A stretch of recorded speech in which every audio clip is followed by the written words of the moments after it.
I'm Mark Callion, Mr. Saltwater Tank, coming to you on behalf of SaltwaterAquarium.com. Now that the tank is full, it's on to my least favorite part of building a saltwater tank, the leak test. Why is the leak test my least favorite part of building a saltwater tank?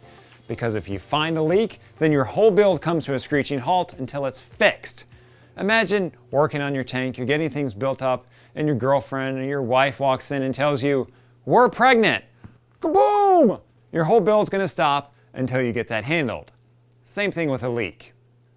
Leak testing your system is done by filling up the sump and the tank with water, then plugging in your return pump. Water has to flow through the return lines and the drain lines to properly leak test your system. Once water is flowing through the pipes, first look everything over for big leaks. Check all the seals and the fittings for leaks. Running your hands over the pipes and the fittings will let you check for leaks in places that you can't see. You shouldn't have any big leaks, and if you do, turn off the return pump and grab a towel and manage the leak. Then assess the situation, which I'll get to in a minute. If you don't have any big leaks, let the system run for 24 hours, then check for pinhole leaks. Some leaks are very small and take time to leak enough water for you to notice. Managing a leak could be as simple as tightening a bulkhead or tightening down a threaded fitting. Now, if you have a glued fitting that's leaking, in my experience, unless the leak is very small, adding more glue isn't going to help your problem. You can try drying off the fitting and adding more glue and then waiting for the glue to set up. In my experience, it just never helps. Let me tell you, it's not fun to have to cut out plumbing and redo that section of plumbing. I've been there plenty of times. I have to bite my pride when it happens to me too, but I've found it's just easier to cut it out, fix that piece of plumbing versus trying to dry it out and hope that you can get that leak stopped. Pinhole leaks can likely be managed with more glue. The key is to dry the leak area completely and then apply the glue. I've seen water push through PVC glue, so if there's any water even dripping out of the fitting, then the glue won't set up and form a seal. Once you've managed any leaks or confirmed that you don't have any leaks, it's time to add salt to the tank.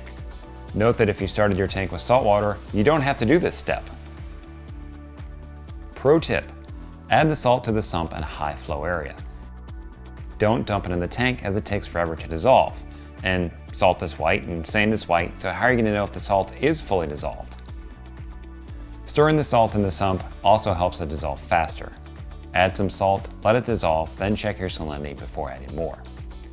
Now is a good time to make sure your tank is toasty by plugging in your heater. Set the temperature for 78 degrees Fahrenheit, put it in your sump, and let it rip. Note that salinity does change with temperature, so if you're getting close to the optimal salinity of 35 ppt and your temperature isn't up to 78 yet, don't add any more salt until you get your temp up to 78. Once you hit 78, check your salinity again, and then if you need to add more salt, do it at that time. While you're getting your tank warm and salty, now is a great time to perform the flowback test. What is a flowback test, why is it important, and how do you perform it? Well, the flowback test has to do with what happens when your return pump is off. Now, this can be if you intentionally turned it off or to simulate a power outage.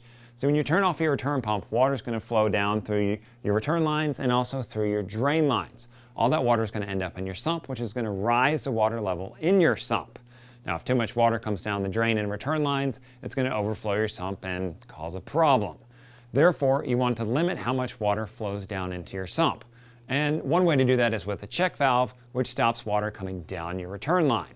My experience with check valves is that they're maintenance nightmares, so I don't use them. So you can simply prevent a sump overflow in a flowback situation by having less water in your sump and by having the output nozzles on your return lines just below the water surface. This way, when the water level in your tank drops because the return pump is off, then air is going to flow back through that return line and cause a siphon break. Therefore, water is going to stop flowing back down your return lines and water level in your sump is going to stop. Now, you're still going to have some water coming down through the overflow, but that amount of water is usually very insignificant compared to what can come down through your return lines if the output nozzles on your return lines are far below the water line. Once your salinity is 35 ppt, temp is 78 degrees Fahrenheit, you don't have any leaks, and you've passed the flowback test, it's time to cycle your tank.